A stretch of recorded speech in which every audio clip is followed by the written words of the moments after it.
Dans Luc, chapitre 11, verset 27 jusque 28.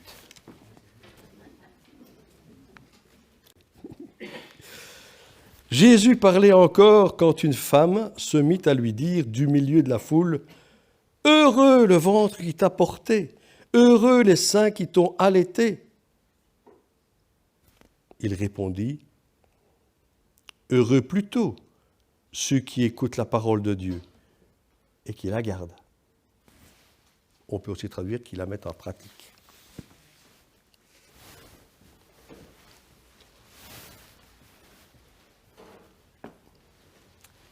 Salutations incarnées. Sous-titre, le vrai bonheur. On va expliquer tout ça.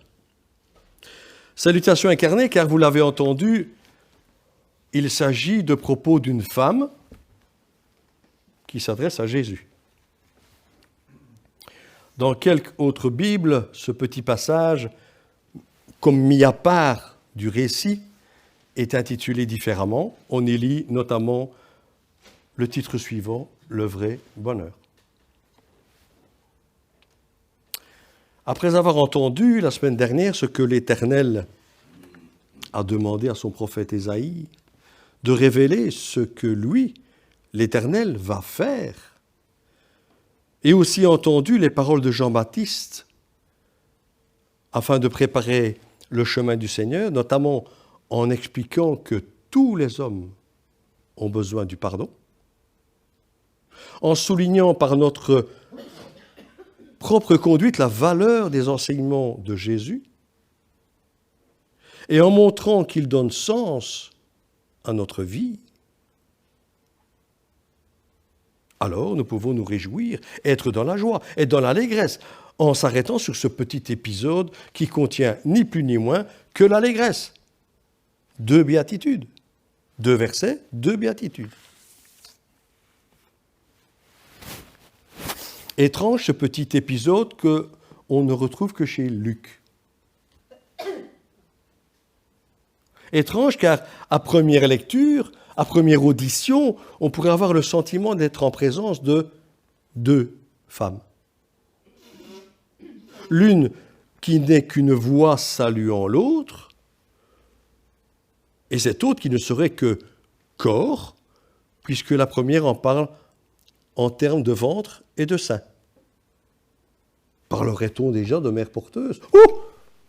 Ne nous égarons pas, ne divaguons pas, ne faisons pas dire au texte ce qu'il ne dit pas.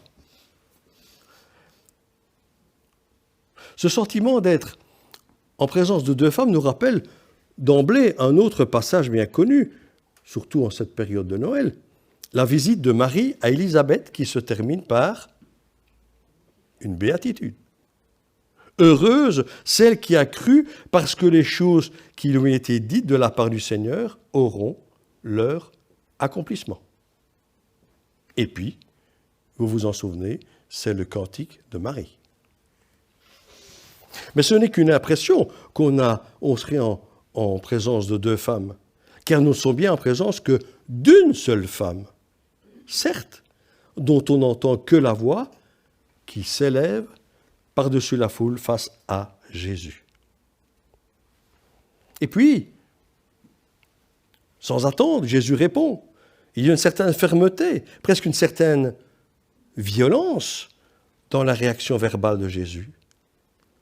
Pourquoi rabroue-t-il ainsi la femme qui l'acclame, en saluant celle qui l'a portée à l'été, sous-entendu Marie ? Jésus veut-il réellement la faire taire ? En tout cas, dans la réponse de Jésus, le mot traduit par « plutôt », au verset 28, exprime une nette réserve, soit qu'il veuille tout simplement corriger ce qui vient d'être dit, ou plus vraisemblablement, carrément opposer et affirmer une autre vérité. Cette vérité serait ce qu'il y a de meilleur, ce qu'il y a de plus vrai. Remettons tout ça dans son contexte. Au début du chapitre 11, Jésus explique la prière et son exaucement. il enseigne aussi le Notre Père aux disciples. Ensuite, vient la guérison d'une personne possédée par un démon qui la rendait muette. Cela suscite l'émerveillement d'un côté et la perplexité de l'autre. Relisez-le tranquillement chez vous. Jésus répond aux perplexes, à ces derniers, qu'il n'agit pas au nom de Belzébul, mais qu'il manifeste le royaume de Dieu, tout simplement. L'essentiel, c'est d'être avec lui, Jésus, du côté du règne de Dieu. Puis un autre passage. Et après notre passage, la foule réclame un signe concret, un miracle qui leur sera refusé. Jésus n'est pas tendre. Il interpelle la foule sur un ton sévère, évoquant la conversion et le jugement. Pour Luc, ici, la personne de Jésus est par elle-même un signe, le signe appartenant au retour, appelant au retour vers Dieu. Le seul signe possible, c'est lui. Et ce n'est pas les lutins farceurs comme les Canadiens veulent nous envoyer. C'est Jésus. Je dis ça pour ceux qui écoutent les infos.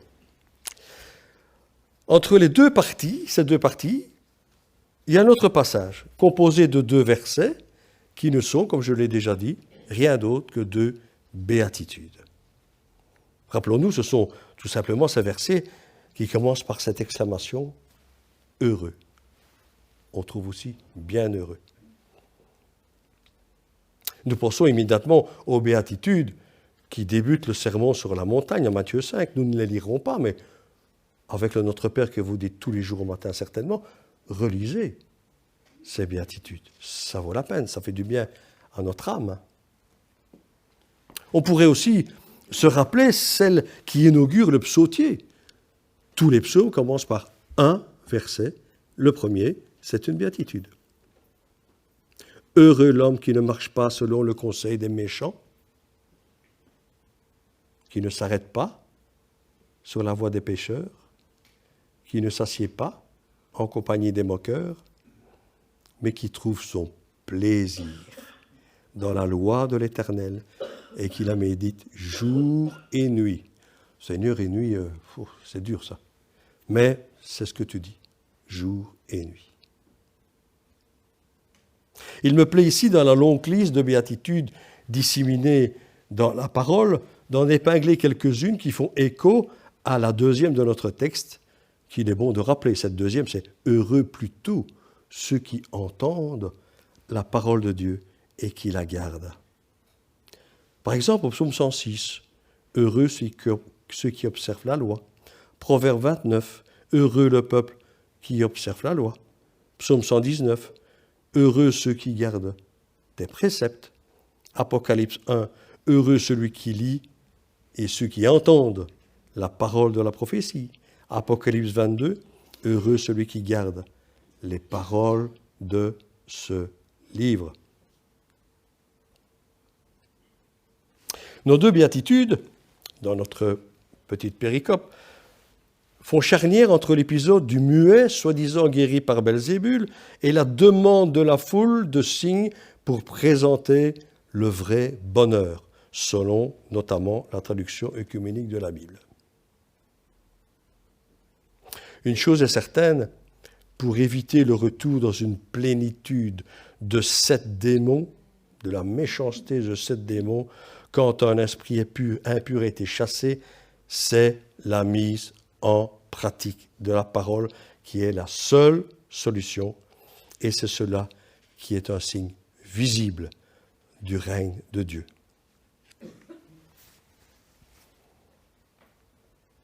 Examinons ensemble ces 2 béatitudes. Jésus vient de chasser un démon muet subitement.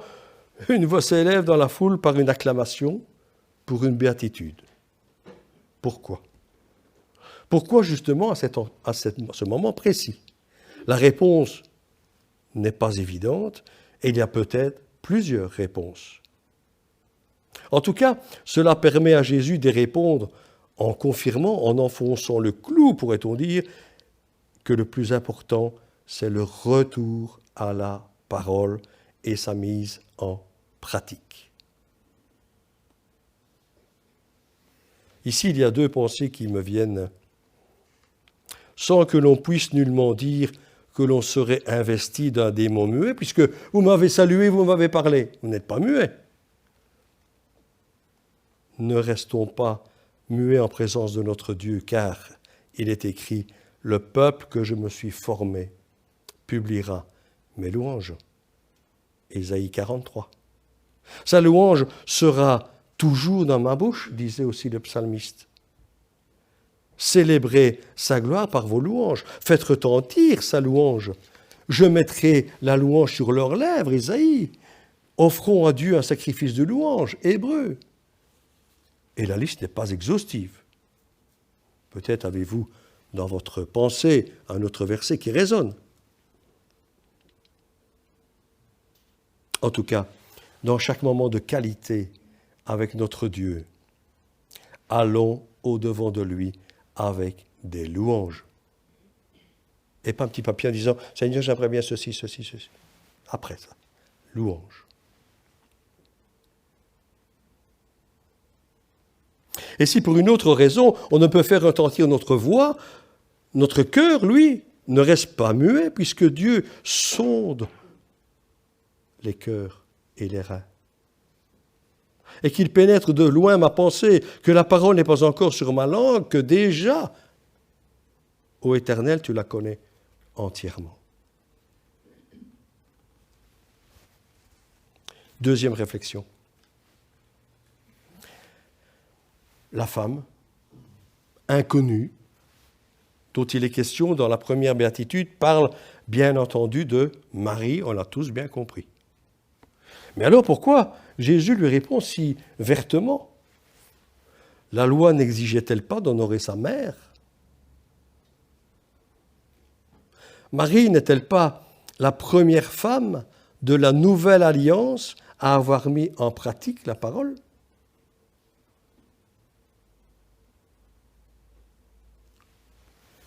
En fait, Jésus ne veut pas enfermer la femme dans son rôle de mère et ne veut pas, lui qui est la parole, être enfermé dans son rôle de fils. Comme souvent, Jésus casse les images toutes faites. Il y a la maternité, certes importante, mais il y a la parole qui met en marche. Il y a l'annonce à Marie, qui n'est autre qu'une parole. Et il y a son obéissance, et puis une autre parole sous forme de louange, le Magnificat. Cette réflexion se veut être une réhabilitation de Marie, que les réformateurs contre le culte marial, à juste titre, ont mis trop facilement de côté. Il ne faut pas oublier que son obéissance à la parole qui lui a été adressée prouve son engagement de croyante. Marie a droit à une juste place dans nos croyances. Juste. Et Jésus, dans sa réponse sous forme de béatitude, nous dit qu'il y a plus que Marie, sa mère. Il y a la parole qui met en pratique.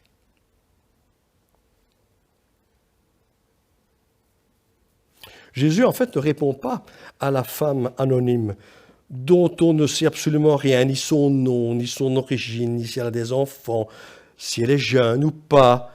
Tout est ouvert. Si elle est juive, on pourrait la considérer comme juive messianique. Si elle est étrangère, ce passage aurait une portée missionnaire, en ce sens que Jésus, parole faite chair, est venu pour tous les hommes. Et si cette femme était stérile, elle montrerait qu'elle n'a aucune rancune contre Dieu, ni aucune jalousie par rapport à Marie. Mais on va arrêter là, on ne va pas extrapoler plus loin. Jésus répond simplement à la foule, à tout le monde. Il veut dépasser cette filiation de Marie, mère de Jésus, et oriente plutôt le discours vers une filiation de l'écoute. C'est-à-dire des enfants de Dieu qui écoutent et qui mettent en pratique la parole. Transmettre, écouter, mettre en pratique de père en fils, de génération en génération, pourrait-on dire, selon tous les termes de la parole. Cela doit nous rappeler le psaume 78 qui commence par ces mots. « Mon peuple, écoute mes instructions, prête l'oreille aux paroles de ma bouche. Ce que nous avons entendu, ce que nous savons, ce que nos pères nous ont raconté, nous ne le cacherons point à nos enfants. Nous dirons à la génération future, d'abord, les louanges de l'Éternel et sa puissance et les prodiges qu'il a opérés. » Juste une petite parenthèse, c'est dans ce psaume 78 au verset 35 que se trouve le verset central des psaumes. Et c'est important, quelque chose qui est central. Et qu'est-il dit dans ce psaume central? Dieu très haut était leur libérateur. Il est notre libérateur. Je ferme la parenthèse. Revenons à notre texte. Pour Jésus, le bonheur n'est pas dans la procréation, mais dans le fait de garder vivante la parole. Cela veut dire aussi de la faire croître, de la faire avancer, de la faire circuler. Quelque part, il s'agit pour nous, comme pour les gens de la foule, de passer de l'idée de la généalogie humaine à une filiation divine. Il y a ici le concept d'enfant de Dieu. Ah oui, on est enfant de nos parents, mais on est passé à une autre étape divine. Là, le concept d'enfant de Dieu, de frère de Jésus, d'héritier, de co-héritier de Christ. Luc utilise cette double béatitude comme un jalon, comme une balise dans son évangile. Et on en retrouve des traces, des résonances à différents endroits. En Luc 6, par exemple, l'introduction de la parabole de la maison construite sur le roc, merci, contient la même expression. Tout homme qui vient à moi et qui entend mes paroles et qui les met en... Merci. Je vais montrer à quoi il est comparable. Tout homme qui vient à moi, qui entend mes paroles, qui les met en pratique, je vais montrer à quoi il est comparable. En Luc 8, où l'on vient dire à Jésus, Jésus, ta mère et tes frères se tiennent dehors, ils veulent te voir. Que répond Jésus? La mère et les frères, la filiation humaine, vient à sa porte, ils veulent voir Jésus, et Jésus répond, ma mère, mes frères, sont ceux qui entendent la parole de Dieu et qui la mettent en pratique. Filiation divine. L'insistance sur l'écoute et la mise en pratique de la parole élargit la notion de famille, qui ne se limite plus à une famille de sang, mais une famille constituée autour de la parole, enseignée et mise en pratique. Une exhortation à faire ce que Jésus fait, ce que Jésus dit. Ces deux béatitudes rejoignent des préoccupations contemporaines. La voix de la femme fait allusion au corps de Marie, et rien qu'à son corps, qui a porté et allaité Jésus, et rien de plus. Pour ce qui suit, il est bon de rappeler que pendant les siècles, la tradition judéo-chrétienne a méprisé le corps, le considérant comme le lieu du péché d'une part, et d'autre part que la théologie protestante s'est affirmée comme la théologie de la parole. Au XXIe siècle, probablement sous l'influence des théories, pour ne pas dire des théologies féministes et des approches psychanalytiques des textes bibliques, le corps est compris comme l'expression de la personne. Le corps n'est plus quelque chose que l'on a, mais quelque chose que l'on est. Et qui nous inscrit dans le monde. On parle du langage du corps en tant qu'identité, de la personne limitée dans le temps et dans l'espace. Le corps qui fait inévitablement penser au corps de l'autre, à sa rencontre. Le fait de pouvoir lui communiquer quelque chose, de le toucher. Oh, que j'aime bien les accolades quand on se voit le dimanche matin. Et quand on se quitte, on recommence. C'est merveilleux. Mais il n'y a plus de juste mesure. On sait que dans notre monde, on est passé d'un extrême dans l'autre. Du corps méprisé au corps glorifié. Des soins à la chirurgie esthétique, le corps doit être parfait. La réussite sociale affective dépend plus que jamais de l'apparence du corps remodelé, siliconé. J'arrête là. Et je ne dis pas ça parce qu'il y avait Miss France hier, hein? Pas du tout. Hein? Mais quand le corps commence à poser problème, c'est alors que toute la personne est atteinte. Car un corps malade rappelle qu'il y a des limites humaines. Et c'est souvent la parole psychologique ou psychanalytique qui vient au secours du malade. Mais pour nous, il y a plus. La parole. La vraie parole qui redonne corps au corps, si vous me permettez ce jeu de mots facile.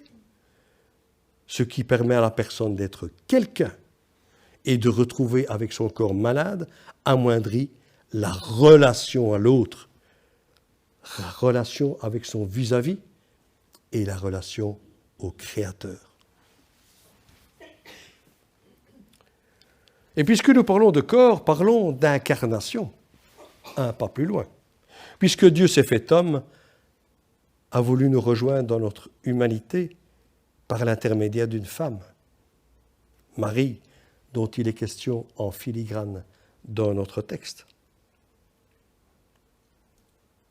Parler d'incarnation, c'est envisager une réalité d'ordre spirituel qui entre dans un monde sensible et corporel. Mais c'est aussi habiter pleinement son propre corps. Aucune autre religion ne parle d'un Dieu ni d'une femme devenu pleinement homme. Le judaïsme nous présente un Dieu qui fait le choix d'un peuple. L'islam nous présente un Dieu tout-puissant devant qui il faut se prosterner, mais ce Dieu reste très loin des humains. Ce n'est pas un Dieu des relations. Le bouddhisme nous présente une voie, pas un Dieu, une voie, pour triompher de la souffrance et atteindre la perfection. Mais il ne se soucie pas de la relation à Dieu. La personne reste seule, livrée à ses propres forces. Confesser la pleine humanité de Jésus renvoie à la question « Qu'est-ce que l'humain ?» Et qui est ce Dieu qui vient à sa rencontre? Il est impossible de figer les réponses dans des dogmes précis et immuables. Il faut laisser de l'air, de l'espace, car ni l'être humain, ni Jésus, et encore moins Dieu, ne peuvent être enfermés dans un cadre limité à l'intelligence humaine. Il suffit de regarder l'infiniment grand et l'infiniment petit. Il est important de laisser planer comme un mystère, diraient certains, que la foi accepte plus facilement que la raison. La foi accepte plus facilement que la raison, ce mystère. Seule la foi, en effet, peut reconnaître en Jésus l'homme religieux au charisme exceptionnel, le Christ, le Messie, le Sauveur qui incarne dans sa parole et son action Dieu lui-même.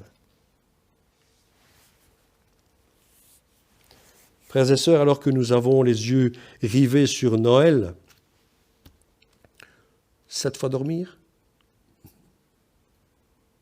Nous conclurons en disant dans son évangile, Luc met en avant le oui de Marie. À ce moment-là, Jésus est inscrit dans une généalogie humaine, une histoire, un contexte social. Ici, avec sa salutation, la femme exprime l'incarnation. Mais Jésus semble écarter cette remarque. Ce qui importe pour Luc, c'est tout ce que Jésus met en place par sa parole, ses actes, pour rendre sa dignité à toute personne, pour lutter contre l'exclusion, quelle qu'elle soit, et contre l'asservissement de la personne. En Jésus, Dieu se fait connaître en un homme concret, vivant, parfait, qui a inauguré pour les hommes et les femmes de tout temps, pour toi, pour moi, une nouvelle humanité, une humanité restaurée, une nouvelle conception de la famille basée sur la parole, avec une nouvelle identité. Faites-vous partie de cette famille? Voulez-vous en faire partie? Je vous laisse la question. Heureux ceux qui écoutent la parole et qui la gardent. Amen.